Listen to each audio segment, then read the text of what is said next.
le docteur Nicole Catlin, donc, qui est pédopsychiatre et praticien hospitalier honoraire et qui va nous parler ce que la pédopsychiatrie a encore à dire dans les apprentissages. Nous vous écoutons. Merci beaucoup. Je remercie les organisateurs et tout particulièrement Michel Bodbol qui m'a contacté. J'étais quelque peu inquiète parce que toutes les interventions absolument passionnantes, je me suis régalée. Je me disais comment je vais faire pour présenter ce que m'a demandé de présenter Michel ce soir sur la relation pédagogique.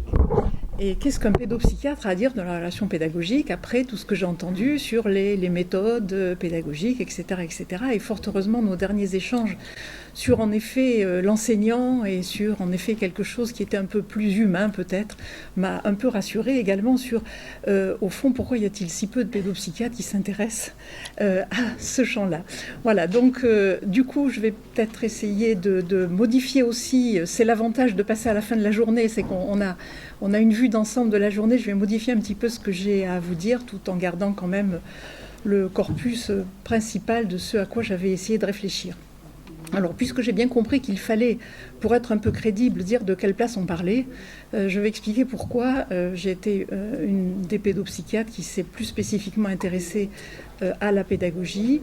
Eh bien parce que je suis tombée dedans après 5 semestres d'internat en psychiatrie adulte, où je m'étais un petit peu ennuyée. Je suis arrivée en pédopsychiatrie et là, j'ai été absolument intéressée, fascinée par le fait que c'était enfin une médecine qui s'intéressait à l'enfant dans son environnement. C'est ça qui m'a en fait tout à fait passionnée. Et puis la créativité de Marcel Ruffo a fait le reste. C'était en 79, c'était bien avant les circulaires de l'intégration et il y avait dans le service de pédopsychiatrie universitaire de l'époque des enfants qui étaient à temps plein et qui n'avaient quasiment pas de scolarisation. Parmi ces enfants, qu'à l'époque on appelait psychose infantile, il y avait des dysharmonies de type psychotique ou névrotique, mais qui étaient hospitalisés et pour lesquels Marcel Ruffo pensait que ça serait bien qu'ils aillent à l'école. Et donc il avait demandé à un inspecteur de l'éducation nationale s'il pouvait scolariser ses enfants. Affolement des enseignants qui ont dit « nous on veut bien mais on ne sait pas comment faire, il faut que tu nous envoies un médecin pour accompagner ces enfants ». Et donc j'ai été le médecin qui accompagnait ces enfants. Et j'ai eu la chance, pendant les 3 semestres qui me restaient, d'aller passer systématiquement, toutes les semaines, une journée entière à l'école et d'être dans des classes. Et donc j'étais avec les enseignants pendant les temps de classe, pendant les temps de récréation, j'ai mangé avec eux, etc. Et donc voilà, je suis un peu tombée dans la marmite. Et puis quand je rentrais dans le service de pédopsychiatrie, eh bien, les personnes qui m'accueillaient n'étaient pas mes collègues qui étaient partis, mais des psychopédagogues. Donc voilà, donc j'ai été très tôt intéressée. Le fait est qu'ensuite, étant devenue un peu malgré moi celle qui connaissait le mieux l'école, on m'a demandé de plus en plus d'interventions là-dessus et j'ai fini par devenir la spécialiste presque malgré moi. Et c'est la raison pour laquelle, Michel, tu m'as dit si gentiment en m'accueillant, regarde, tous tes livres sont là sur la table d'entrée. Voilà. Donc moi, ce que je vais essayer de vous raconter, c'est au fond une très modeste expérience, puisqu'on parlait de l'humilité tout à l'heure, très modeste expérience de 43 ans donc de collaboration avec l'école. Voilà, je vais essayer de réfléchir à ça. Alors, je travaille actuellement sur l'histoire de la pédopsychiatrie. Je trouve que c'est absolument passionnant. Je suis à la retraite. Michel m'a bombardé d'un titre de psychiatre honoraire. Alors, je ne sais pas. Mais ça, je ne savais pas. Je ne savais pas que je l'étais. Écoute, je suis extrêmement flattée de ce titre. Voilà. Mais si on revient un petit peu à l'histoire, en fait, c'est vrai que les rendez-vous entre la pédagogie et la psychiatrie, il y a eu quand même de beaux ratés. Beaucoup d'entre vous, tout à l'heure, il a été question d'Itard, et on n'a pas parlé de Seguin encore. C'est étonnant, parce que c'est sans doute Seguin qui a le plus contribué finalement à la pédagogie. Il a en particulier, quand il est parti aux États-Unis en 1850, il a beaucoup contribué à faire réfléchir John Dewey, dont il a été question tout à l'heure. Voilà. Mais il y a eu donc un premier rendez-vous raté avec Bourneville et avec Binet, et puis il y a eu aussi les rendez-vous ratés avec en effet la psychopédagogie et avec la psychanalyse. Toujours est-il que quand la pédopsychiatrie a commencé à s'intéresser à l'école, c'était essentiellement pour parler des arriérations. Et à cette époque, le dogme intangible, c'était en effet l'hérédité, c'était l'aspect organique. heureusement, les psychanalystes ont essayé d'infléchir un petit peu la chose en essayant de proposer une lecture un petit peu différente, en essayant de dire qu'il y avait finalement peut-être d'autres raisons pour lesquelles un enfant pouvait échouer à l'école. Il y a eu donc un courant, alors qui n'a pas été repris par les pédagogies nouvelles. Les pédagogies nouvelles se sont écartées vraiment de la psychanalyse, mais en tout cas, voilà, les pédagogies nouvelles, elles ont beaucoup servi dans la psychopédagogie. Mais il y a eu quand même un temps où à Beaumont-sur-Oise, qui était le lieu de formation des enseignants spécialisés, il y avait donc l'équivalent d'un CMPP qui était adossé. Il y avait même l'idée que dans toutes les écoles normales de France, il puisse y avoir un CMPP d'application. Donc il y a eu tout un temps où il y avait quand même une certaine connivence, j'allais dire, entre la pédopsychiatrie. C'était le temps où la quasi-totalité des pédopsychiatres, et j'en ai fait partie, avaient reçu au moins une formation en psychanalyse, enfin, avaient au moins une approche psychodynamique. Voilà. Les choses ont bien évolué depuis et tous les pédopsychiatres sont loin d'être psychanalystes. Et moi-même, je n'ai jamais exercé en tant que psychanalyste, même si j'ai eu une formation dans ce domaine-là. Mais c'est vrai qu'il y a une certaine connivence et pendant longtemps, en tout cas, les personnes dont j'ai appris, mes maîtres, les Bovici, Diatkin, Colette Chilan, à l'association mentale du 13e arrondissement, regardaient un peu les difficultés scolaires sous l'angle de la psychanalyse. Et puis les choses ont changé avec l'arrivée des neurosciences, ça a beaucoup été dit tout à l'heure dans les années 90, et je pense qu'il y a une réelle fascination de la part des gens pour, comme l'a dit Mario ce matin, vraiment c'est exceptionnel. Je veux dire, ce qu'on a appris sur le cerveau, c'est exceptionnel. Je comprends que ça fascine, mais ça fascine au point de faire perdre l'intérêt pour ce qui est quand même l'essence de notre humanité, qui est la relation à l'autre. Alors je suis heureuse qu'à la fin de cette journée, on arrive aussi à parler un petit peu de la relation de l'enseignant. Voilà, et donc je vais essayer de tisser un petit peu mon intervention autour de ça. Donc pour reprendre un petit peu moi comment j'avais compris au fond et ce qui m'avait intéressé dans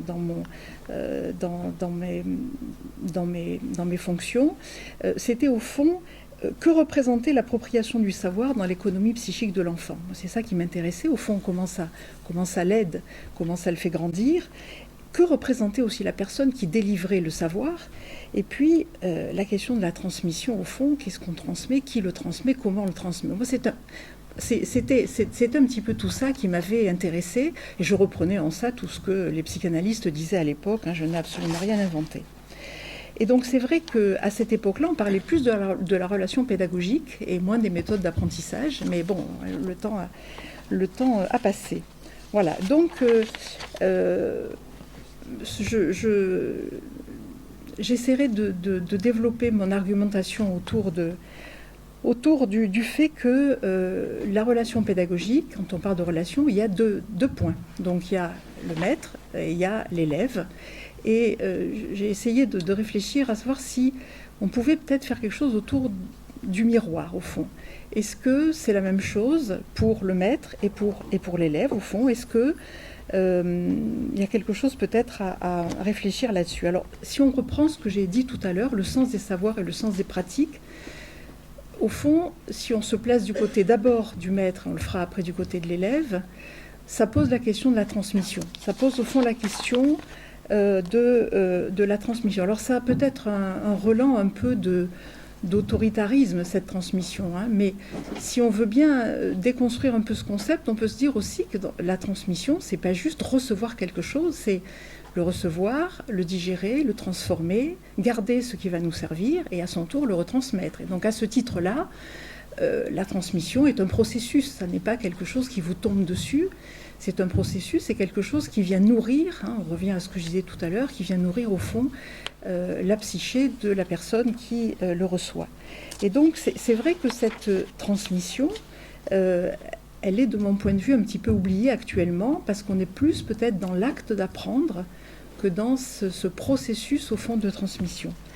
Et je me disais que finalement, cette transmission, elle a aussi, moi en tant que pédopsychiatre, l'intérêt d'inscrire un individu dans une histoire, dans le sens des générations également, qu'elle est sans doute un peu à rebours de ce qui se fait actuellement, puisqu'on est avec les neurosciences sur un individu un peu clos sur lui-même, dans un mouvement un peu solipsiste, où au fond, sa réussite ou son échec ne dépend que de lui-même. Or, malheureusement, ou heureusement, en tout cas pour moi c'est heureusement, il faut prendre d'autres considérations.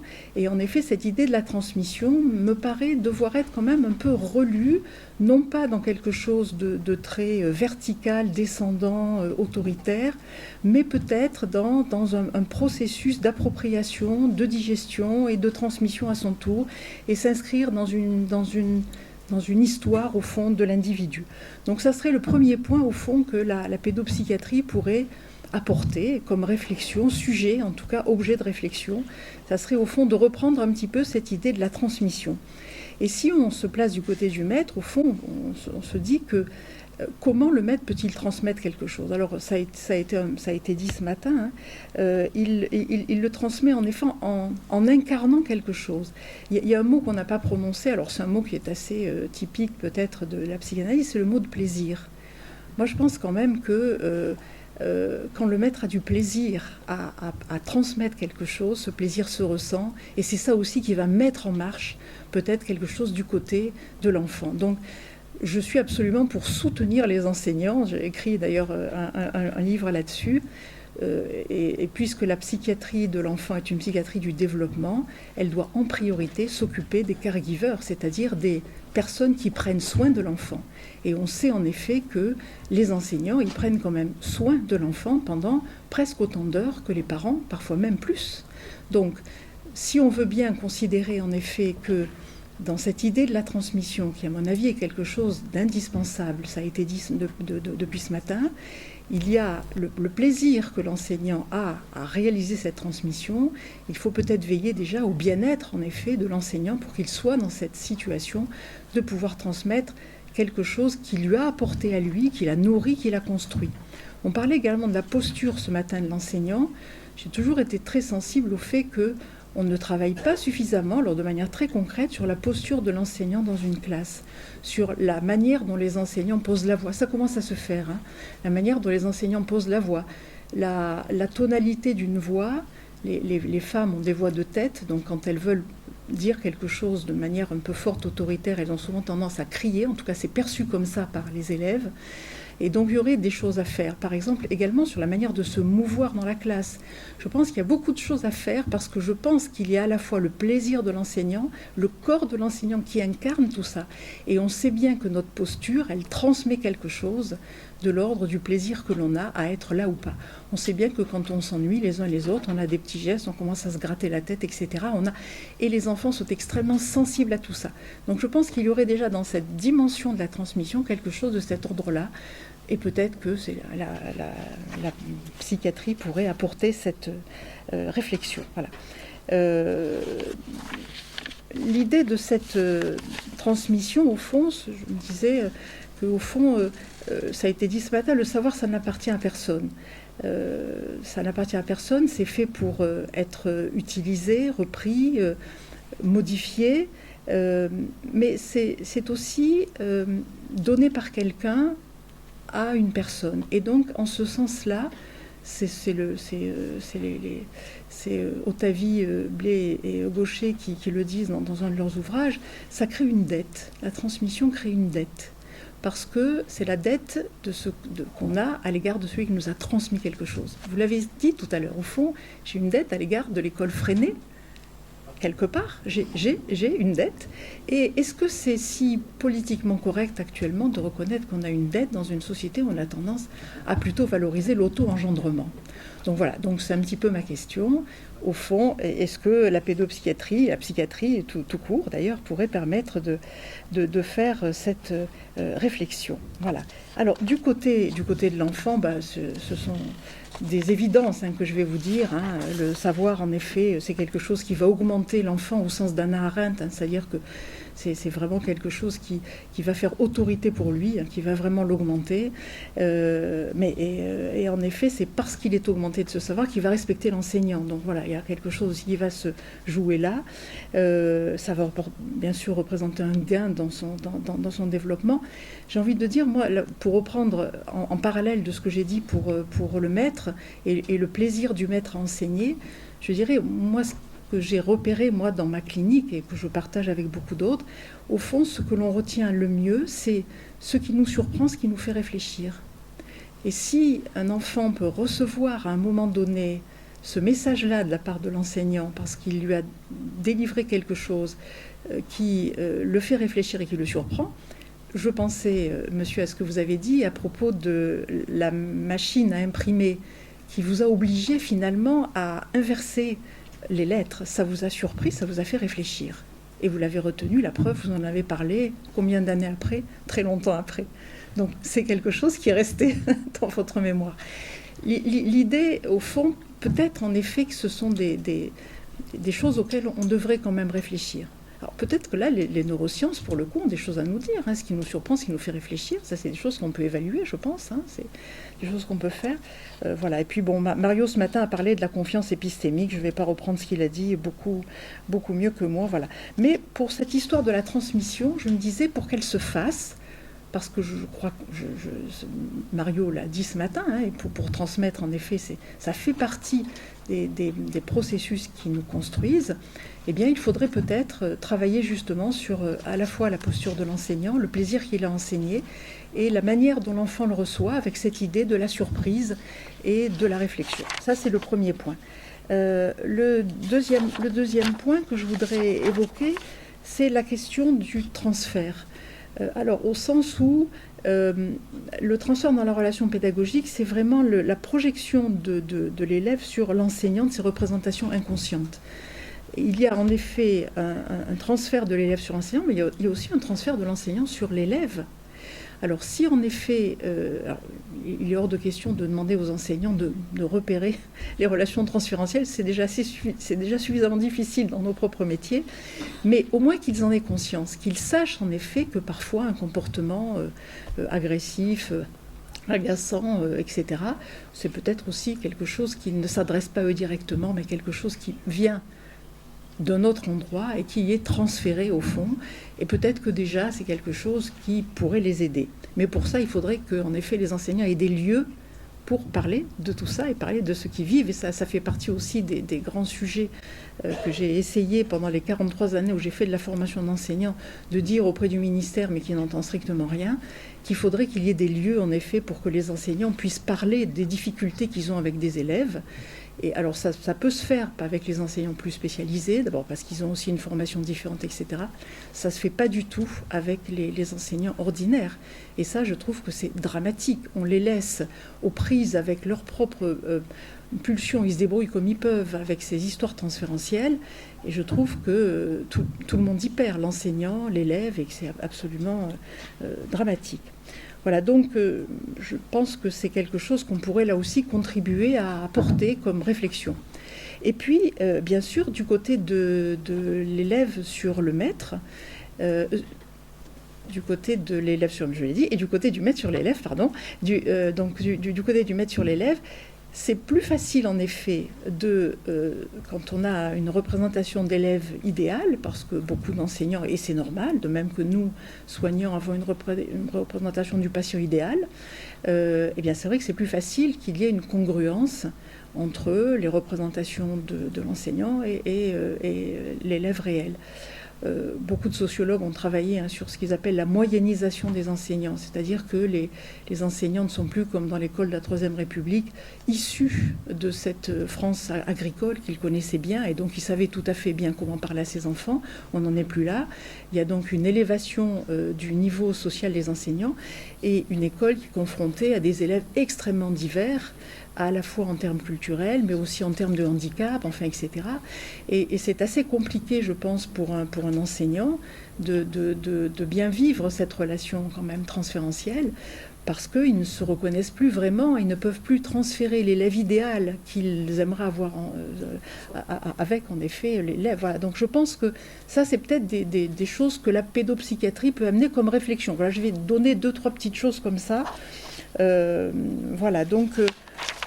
Et puis le troisième point sur lequel je voudrais vous proposer une réflexion, c'est la dynamique de groupe. Alors j'ai bien compris, Philippe Mérieux ce matin a dit qu'il ne s'agit pas du tout de proposer trop de moments de coopération, hein, c'est pas toujours très très judicieux. Bon, voilà, ça fonctionne pas très bien. Mais la dynamique de groupe, c'est quelque chose qu'on connaît, nous, les pédopsychiatres, d'abord parce qu'on a beaucoup fait des thérapies de groupe, hein, ça fait partie des choses qu'on a proposées, on sait comment ça fonctionne, les groupes. Et je trouve que ça aussi, ça reste, même s'il y a eu quelques progrès, le grand impensé quand même de la formation des enseignants. On ne leur apprend pas tellement. Alors on parle un peu de l'effet groupe-classe, mais bon, ça reste à la marge et c'est pas travaillé en continu. C'est-à-dire que là aussi, il n'y a pas, comme je disais tout à l'heure, il n'y a pas de lieu pour que les enseignants puissent parler des difficultés qu'ils rencontrent avec certains élèves parce que ça les met à mal. Eh bien, il n'y a pas non plus de lieu pour que les élèves, sauf dans les pédagogies nouvelles bien sûr, mais il n'y a pas de lieu pour que les élèves puissent aussi parler de ce que c'est que de vivre en groupe avec des gens qu'on n'a pas choisis et qu'on vous a imposés dans une classe, et avec aussi un maître qu'on vous a imposé, et des choses qu'on vous a imposées. Est-ce qu'il n'y aurait pas quand même la possibilité de réfléchir à ces temps-là, d'abord parce que je crois fortement à l'idée de l'expression orale et du débat. Je pense que ça aurait non seulement ça permettrait, je pense aussi, qu'il y ait un véritable que les élèves prennent une part active au fond à ce qu'ils vivent et qu'ils ne reçoivent pas quelque chose, mais qu'ils prennent une part active. Là, on n'est pas loin des pédagogie active, mais l'idée, ça serait aussi de vraiment travailler sur qu'est-ce qui se vit dans le groupe. Qu'est-ce qu'on fait quand il y en a un qui répète tous les secrets qu'on lui confie? Qu'est-ce qu'on fait quand il y en a un qui veut toujours avoir les mêmes jeux à la récré? Sans forcément dénoncer, l'idée n'est pas là, mais au fond de poser ça comme objet de pensée. Parce qu'en termes de pédopsychiatrie, ce qui nous est très cher, c'est en effet, c'est la pensée. Comment on peut aider les enfants à développer une pensée personnelle, comment on peut les aider à construire cette pensée-là, en oralisant bien sûr et en prenant la parole et en frottant sa pensée à celle des autres également, mais peut-être aussi en la montrant aux autres, enfin voilà, en permettant le débat contradictoire. Et si la pédopsychiatrie peut apporter un peu quelque chose, parce que tous ces éléments contribuent quand même au développement psychologique des enfants. Peut-être que ce sont ces points-là. Voilà, donc je pense qu'il faudrait peut-être plus introduire des éléments, j'allais dire, peut-être plus relationnels dans cette relation pédagogique que je vois s'éloigner de plus en plus à mesure qu'arrive tout ce qui est autour, en effet, de l'évaluation, des pratiques pédagogiques, des méthodes. Voilà, je trouve que l'humain que j'ai eu la chance de connaître, moi, au début de ma formation et de mon exercice professionnel, l'humain est en train de disparaître un peu et ça me rend très triste. Et ce qui me rend encore plus triste, c'est que je suis engagée auprès du ministère dans la commission de lutte contre les violences à l'école, dans le cadre du harcèlement. Et je me rends compte qu'on a beau être considérés comme des experts, entre guillemets, de telle ou telle situation, proposer en effet des choses, les ministères décident bien de ce qu'ils veulent. Et que finalement, tout ce qu'on peut dire sur le terrain, je me dis, il faut le faire, parce que je suis persuadée que ça sert aux gens avec qui on le fait. J'en suis convaincue, et que ces gens-là font du bon travail avec les élèves qu'ils ont en face d'eux. J'en suis largement convaincue.